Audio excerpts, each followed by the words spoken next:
그 기독교의 양대 절기는 부활절 그리고 성탄절입니다. 그러니까 예수님의 성육신 그리고 다시 사신 것을 믿는 것이죠. 그래서 이 부활절과 성탄절은 이 하나의 믿음으로 지금까지 교회와 성도들을 인도해 왔고 삶의 방향과 가치관을 형성해 왔습니다.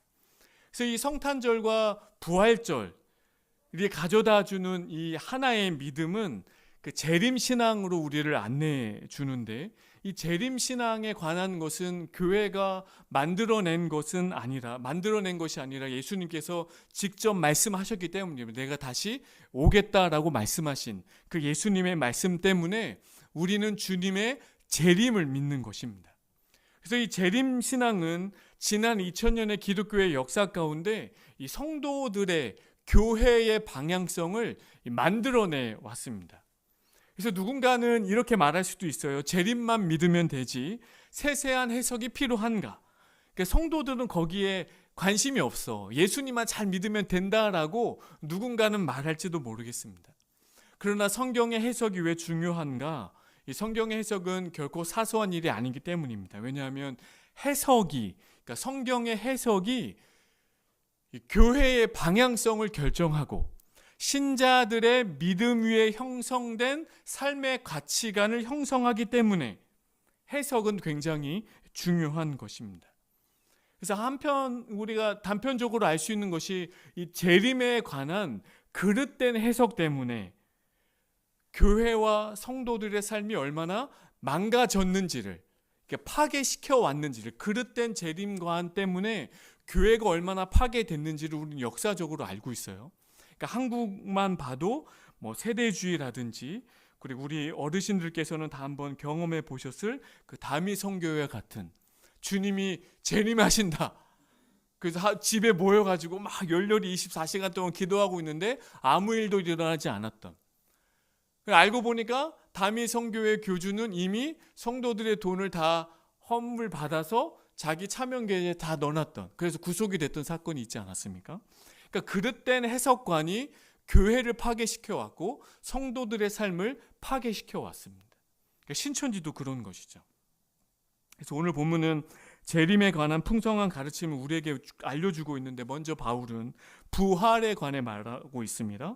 데살로니가전서 4장 13절 보시면, 형제들아 자는 자들에 관하여는 너희가 알지 못함을 우리가 원하지 아니하노니 이는 소망 없는 다른 이와 같이 슬퍼하지 않게 하려 함이라. 그러니까 여기 자는 자들, 그러니까 자는 자들은 우리보다 먼저 죽은 사람들을 가리키겠죠. 먼저 삶을 마감한 사람들입니다. 14절 보시면, 우리가 예수께서 죽으셨다가 다시 살아나심을 믿을진데 이와 같이 예수 안에서 자는 자들도 하나님이 그와 함께 데리고 오시리라. 그러니까 부활의 첫 열매가 되신 예수님께서 예수 안에서 자는 자들, 그러니까 먼저 생을 마감한 자들을 데리고 오신다라고 말해요. 그러니까 주께서 강림하실 때 그렇습니다. 재림하실 때. 그리고 15절 말씀 보시면, 우리가 주의 말씀으로 너희에게 이것을 말하노니 주께서 강림하실 때까지 우리 살아남아 있는 자도 자는 자보다 결코 앞서지 못하리라. 그러니까 주께서 재림하실 때 모든 이들이 부활을 하게 될 것인데, 부활의 순서가 있어요. 첫 열매는 예수님이시고, 부활의 첫 열매는 예수님, 그 다음 부활하는 사람들은 누구냐? 16절 보시면 그리스도 안에서 죽은 자들이 먼저 일어납니다. 그러니까 먼저 생을 마감한 사람들의 부활이 먼저 일어나는 거예요. 그리고 17절 보시면 그 후에 살아남은 자들도, 그러니까 주님이 재림하실 때, 그러니까 부활이라는 것의 전제는 죽음을 전제로 하지 않습니까? 그러니까 죽은 자들이 먼저 부활을 하고 그 다음에 주님 재림하실 때 살아있는 사람들, 우리들, 만약 지금 예수님이 재림하시면 살아있는 우리가 그 다음으로 부활을 하게 되는 거예요. 그러니까 순서가 있는 거예요. 그러니까 재림 때 살아있는 모든 사람들이 예수님의 그 은혜를 입어서 부활의 몸에 이르게 된다라는 것입니다. 그러니까 먼저 죽은 자들의 부활이 있은 이후에 살아있는 자들의 부활이 일어나는 거예요. 그래서 이 살아있는 자들의 부활이 어떻게 일어날 수 있는가? 그러니까 죽음을 전제로 하는 것이 부활인데, 그럼 살아있는 사람들은 죽음을 보지 않고 부활을 하는 것인가? 그러니까 그것을 고린도전서 15장 51절 우리가 읽었던 이 말씀 제가 해놨는데, 보라 내가 너희에게 비밀을 말하노니 우리가 다 잠잘 것이 아니요 마지막 나팔의 순식간에 호련히 다 변화된다. 그러니까 주님 재림하실 때 살아있는 사람들의 부활은 어떻게 됩니까? 잠잘 것이 아닙니까? 죽음을 보지 않고 호련히 변하는 거예요. 그러니까 그 호련히 변한다라는 것이 어떤 형태인지는 잘 모르겠지만 살아있는 자들이 주님 재림하실 때 호련히 변하는 겁니다. 호련히. 죽음을 보지 않고 호련히 변하는 것입니다. 그것이 살아있는 자들의 부활인 거예요. 썩지 아니할 것으로 다시 살아나고 몸의 부활입니다. 몸의 부활. 그러니까 영혼의 부활이 아니라 몸의 부활이에요. 몸의 부활. 그러니까 영혼만 부활하면 그것은 완성된 구원이 아닙니다. 그러니까 몸의 부활이 있는 거예요. 그리고 그 부활의 이야기를 하고 나서 이 바울이 오늘 본문의 핵심 질문인 재림에 관해서 말씀을 하는데, 다시 데살로니가 전서로 돌아오시면 데살로니가 전서 4장 17절 말씀인데, 4장 17절 말씀을 한번 같이 읽겠습니다. 그 후에 우리 살아남은 자들도 그들과 함께 구름 속으로 끌어올려 공중에서 주를 영접하게 하시리니 그리하여 우리가 항상 주와 함께 있으리라. 아멘. 그러니까 살아남은 자들이 호련히 변화가 되어서 구름 속으로 끌어올려진다고 성경이 말하고 있습니다. 그러니까 본문에서 말하고 있는 구름 속으로 끌어올려 공중에서 주를 영접한다라는 이 말씀, 그릇된 재림관으로 해석해 왔던 미국에서 발행했던 이 세대주의자들의 관점에 따르면 오늘 본문을 통해서 세대주의자들이 뭐라고 말했는가? 휴거라고 말했어요. 휴거. 그러니까 휴거라는 개념은 복음주의권에서는 사용하지 않는 단어예요. 그러니까 휴거라는 개념은 이 세대주의자들, 그러니까 그릇되게 성경을 해석한 자들이 말한 것입니다. 그래서 휴거라는 단어를 사용하는 단체들을 보면 대부분 종말론의 오류를 가지고 있는 사람들이 그런 단어를 써왔어요. 그래서 이 휴거라는 개념이 무엇입니까? 세대주의자들이 말하는 휴거는 주님 오시면 성도들이 오늘 말씀처럼 다 공중으로 들려 올려져요. 그리고 나서 이 땅을 다 떠나고 나면 이 땅에 대환란과 고통과 슬픔이 시작될 것이다. 비극이 시작될 것이라는 것이 이 세대주의자들이 말하는 휴거의 개념입니다. 그러니까 이 땅이 없어지는 거예요. 이 땅이 버려지는 겁니다. 그러니까 공중에 들려 올려진 상태에서 이 땅의 모든 것들이 비극적으로 끝나버리는 거예요. 이 땅 자체가. 그러니까 그것이 그릇된 해석관을 가진 세대주의자들이 말하는 논리입니다. 그러나 성경은 그런 해석을 지지하지 않고 바울의 가르침도 그것을 지지하지 않아요. 왜냐하면 16절 말씀을 한번 보시면 16절에 이런 표현을 씁니다. 주께서 호령과 천사장의 소리와 하나님의 나팔 소리로 친히 하늘로부터 강림하신다라는 말이 있어요. 그러니까 친히 하늘로부터 강림하신다. 이거 우리 주님이 하늘로부터 강림하시는데, 이 강림하다라는 이 단어의 뜻이 무엇이냐면 위에서 아래로, 그러니까 밑으로 내려온다라는 뜻입니다. 이 강림하다라는 단어가. 그러니까 재림의 방향이 확실한 것이죠. 위에서 아래로 오는 거예요. 위에서 아래로 임하는 재림을 말하는 겁니다. 그래서 이 강림하다라는 단어가 구약의 문헌이나 유대 문헌에도 강림하다라는 단어가 쓰이는데, 강림할 때 최종 목적지는 어디이냐? 땅이었습니다. 땅. 그러니까 최종 목적지가 땅이에요. 땅. 구약에서도 강림하다라는 단어가 나오는 대표적인 본문이 시내산의 강림 사건. 그러니까 하나님이 시내산에 강림하는데 그 강림 역시 무엇입니까? 위에서 아래로. 그러니까 하나님의 강림하심의 최종 목적지는 땅이었어요. 땅. 바울이 쓴 그 강림 동일하게 그런 의미를 가지고 있어요. 예수께서 강림하실 때, 재림하실 때 최종 목적지는 공중이 아닙니다. 공중이 아니에요. 하늘이 아닙니다. 예수의 재림의 최종 목적지는 어디인가? 땅입니다. 땅. 그러니까 이 땅이에요. 이 땅. 그럼 공중은 최종 목적지가 아니면 무엇이 되죠? 경유지입니다. 경유지. 그러니까 공중은 경유지, 최종 목적지는 땅이 되는 것이죠. 땅. 그래서 주께서 강림하셔서 우리와 영원히 함께 주님과 함께 산다라고 말씀하셨을 때 성도들을 만난 이후에 예수님께서 부활한 성도들을 만난 이후에 가시는 장소는 하늘로 올라가시거나 아니면 제3의 장소로 가시는 것이 아닙니다. 이 땅에서 항상 주와 영원히 사는 거예요. 재림 때 최종 도착지는 땅입니다. 땅. 그래서 이 공간과 장소가 왜 중요한가? 창세기에는 에덴 동산이라는 장소, 그리고 계시록에서는 새 하늘과 새 땅이라는 장소. 장소가 중요한 이유가 또 하나 있는데, 그러니까 몸의 부활이기 때문에 그래요. 그러니까 몸이 있기 때문에 공간의 개념도 생기는 것이죠. 만약 몸이 없고 영혼만 있으면 공간의 개념이 필요 없어요. 자유자재로 다닐 수 있으니까.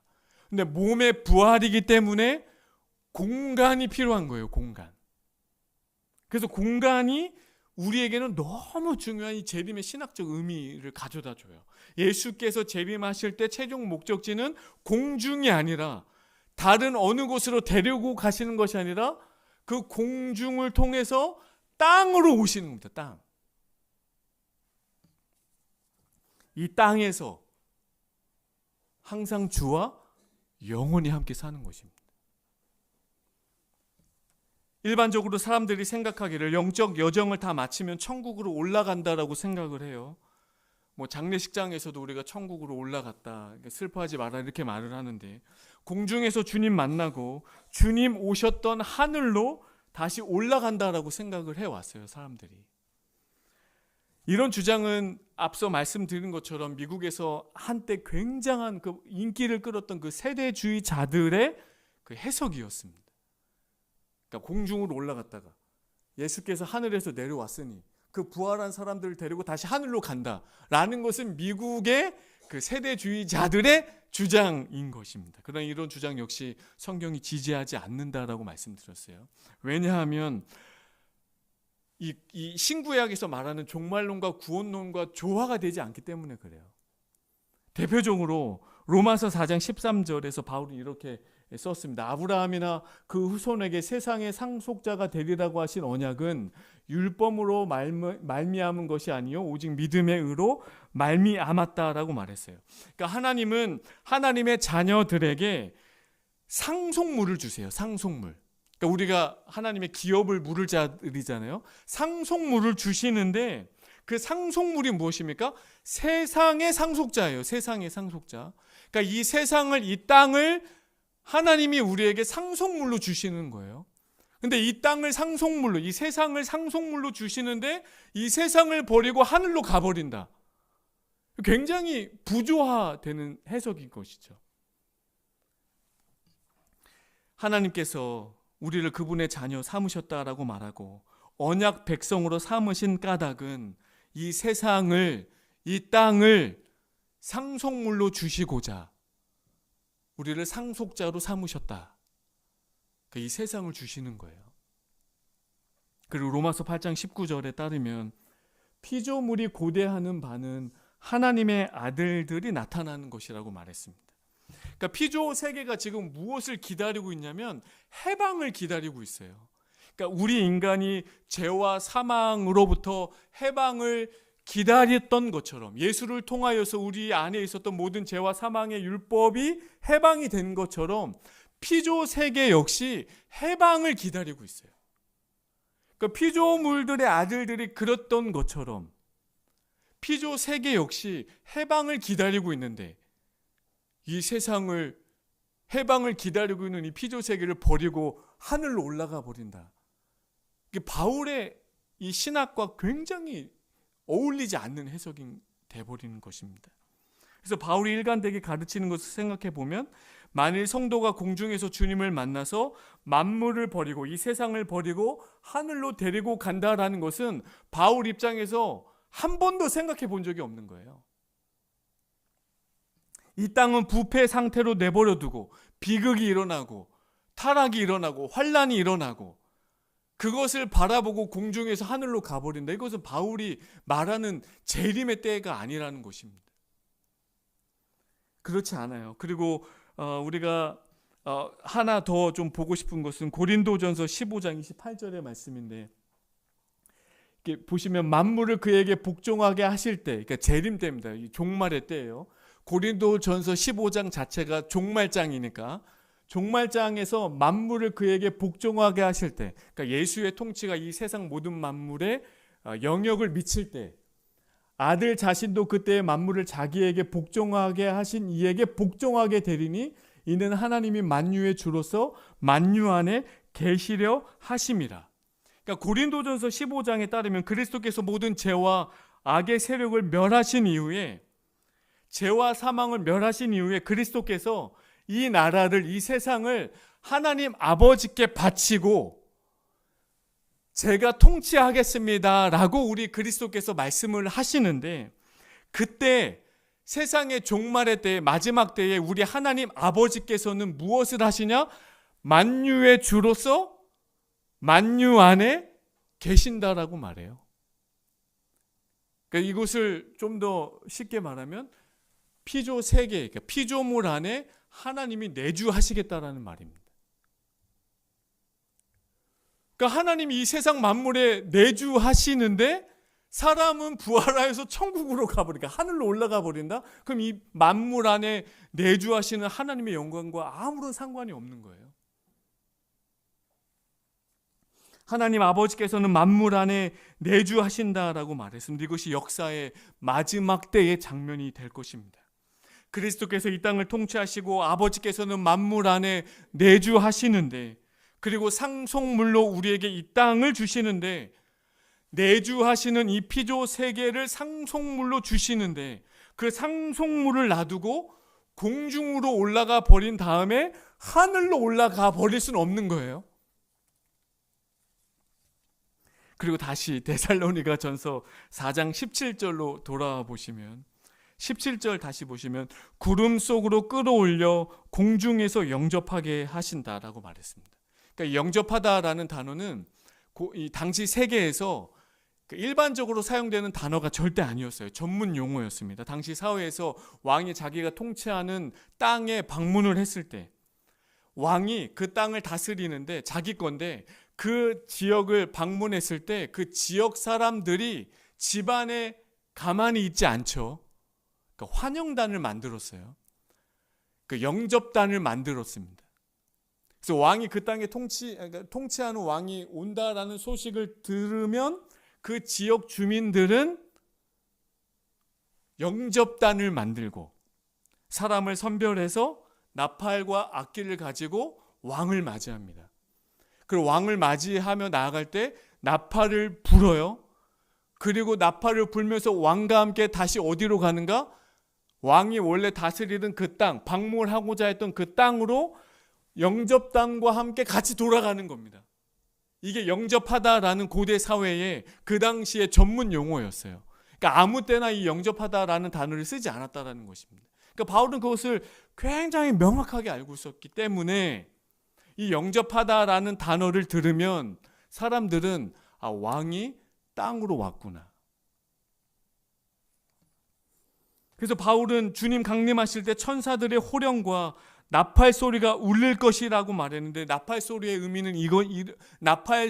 의미는 이런 것입니다. 주인이 왔다. 왕이 오고 있다. 왕이 귀환하고 있다. 라는 의미였어요. 그래서 나팔 소리가 들리면 그 땅의 사람들 가운데 영접단이 만들어지게 되고, 당시 영접단은 그 지역에 어떤 승리했던 운동선수 혹은 사제들 혹은 병사들 혹은 관리인들로 구성이 됐는데, 그 사람들을 선별해서 영접단을 만들었는데, 나팔 불 때 부활의 몸으로 공중에 올라가 주를 맞이하는 영접단이 누가 되는 겁니까? 부활한 우리가 공중에서 예수님의 왕의 귀환을 영접하러 나가는 거예요. 그 영접단은 오늘날 누가 될까요? 이 바울의 여러 표현들을 잘 생각해 보시면 답이 나옵니다. 평생 신앙을 지킨 사람들, 모든 만물의 주인을 향해서 평생 신앙을 지킨 사람들, 평생 충성했던 군사, 병사, 그리고 믿음의 경주를 끝까지 완주했던 운동선수. 그러니까 바울의 그런 표현들을 잘 보시면 그런 사람들이 영접단으로 준비되어서 이 공중으로 들려 올려져서 주님을 맞이하게 되는 것입니다. 바울이 신자들이 주님 오실 때 공중으로 들림 받는다라는 의미는 부활한 신자들이 왕의 귀한 그 주 예수 그리스도의 재림에 영접하기 위해서 공중으로 끌려 올려지는 겁니다. 그리고 다시 공중에서 하늘로 가버리는 것이 아니라 다시 그 왕과 함께 이 세상으로 다시 내려오시는 거예요. 그래서 공중은 마중 나간 겁니다. 왕의 귀한, 우리 예수님 왕으로서 이 세상의 모든 통치자로서 그분이 다시 오신다라는 나팔 소리를 들을 때 영접하러, 마중하러 우리 신자들이 부활을 하는 거예요. 그러면 왜 공중이 왕을 맞이하는 마중 장소가 됐을까? 왜 공중일까? 다른 개념도 있을 텐데 왜 공중이라는 표현을 이 사도 바울이 썼을까? 이 사도 바울의 이 편지를 잘 보시면 답이 다 나와 있는데 에베소서 2장 2절 보시면 그때에 너희는 그 가운데서 행하여 이 세상 풍조를 따르고 공중의 권세 잡은 자를 따랐으니 곧 지금 불순종의 아들들 가운데서 역사하는 영이라. 이 신약에서 말하는 공중의 개념이 있어요. 이 공중의 개념은 어떤 곳입니까? 악한 영이 사로잡고 있는 곳이에요. 악한 통치자들이 거짓 왕노릇하고 있는 악한 영들이 왕노릇하고 힘을 쓰고 있고 장악하고 있는 장소가 공중입니다. 공중.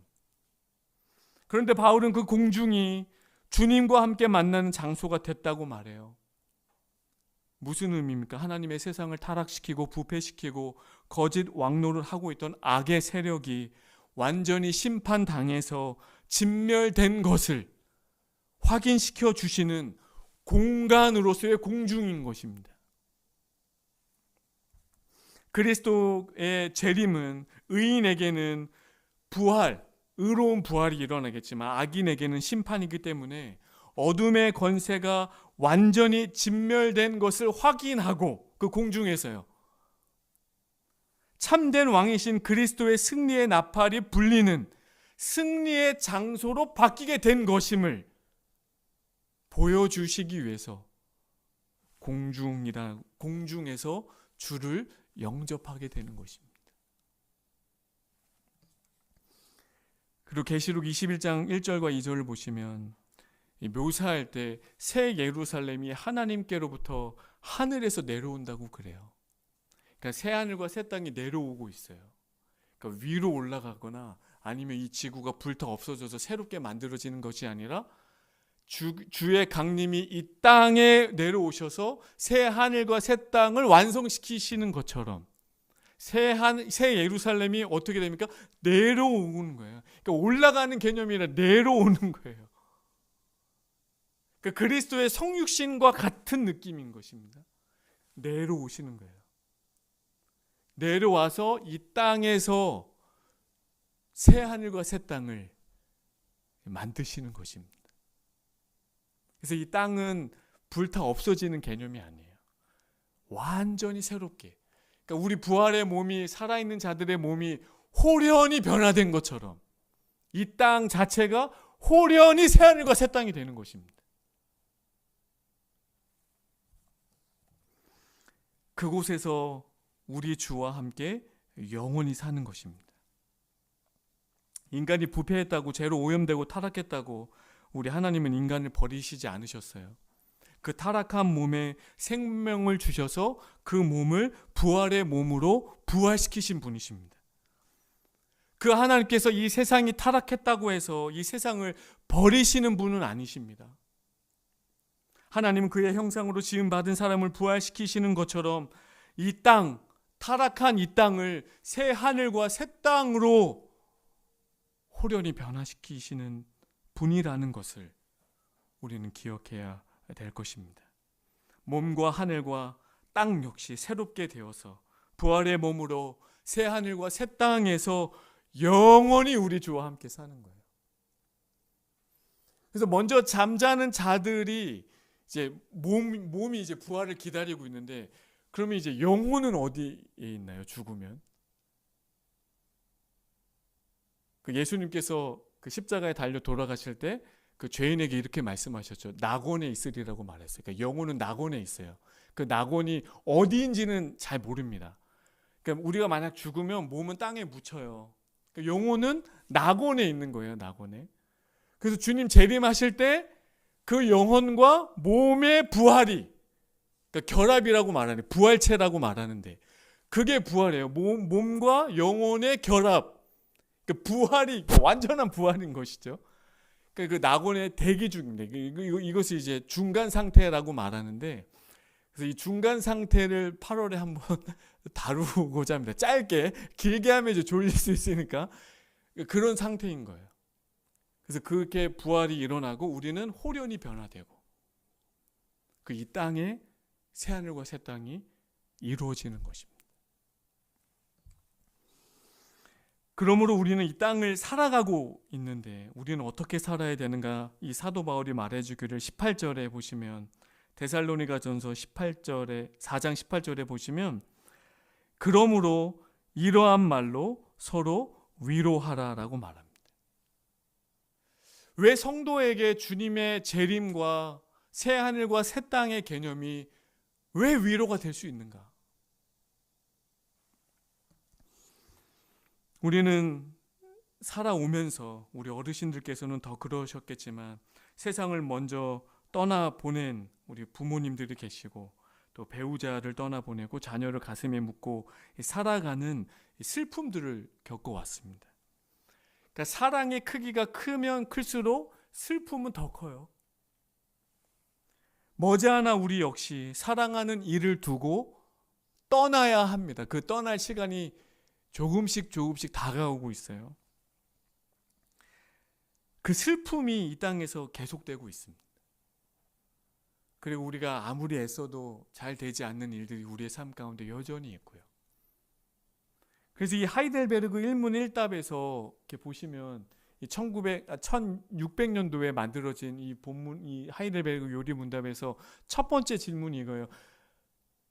살아서나 죽어서나 당신의 유일한 위로는 무엇입니까? 라고 했을 때 유일한 위로는 그 예수라는 거예요. 예수. 그러니까 이때 당시에 소위 개신교가 굉장한 핍박을 받고 있었던 때였습니다. 그러니까 믿음 하나 지키기가 어려운 때였어요. 그런 상황 가운데서도 우리에게 가장 큰 위로는 무엇입니까? 라는 질문에 예수가 우리의 가장 큰 위로가 됩니다. 라고 말한 겁니다. 그래서 이 재림이 왜 우리에게 가장 큰 위로가 됩니까? 이 땅의 모든 수고와 인생의 고통이 다 끝나서 위로가 되는 것이 아닙니다. 주님과 영원히 살기 때문에 영원히 사는 것이 위로가 되는 거예요. 이 땅의 수고가 끝나고 이제는 더 이상 질병을 겪지 않아서 위로가 되는 것이 아니라 우리 주님과 영원히 살기 때문에 위로가 되는 것입니다.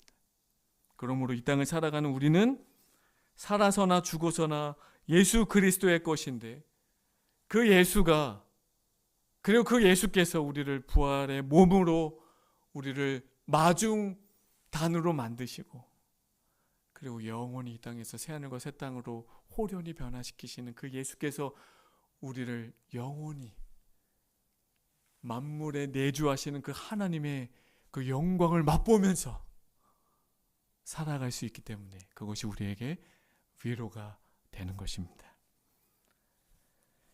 그러므로 사랑하는 성도 여러분, 이 거친 세상을 살아가면서 우리의 가장 큰 위로는 다른 것이 아니라 오직 예수가 되시기를 예수 그리스도의 이름으로 축원드리겠습니다.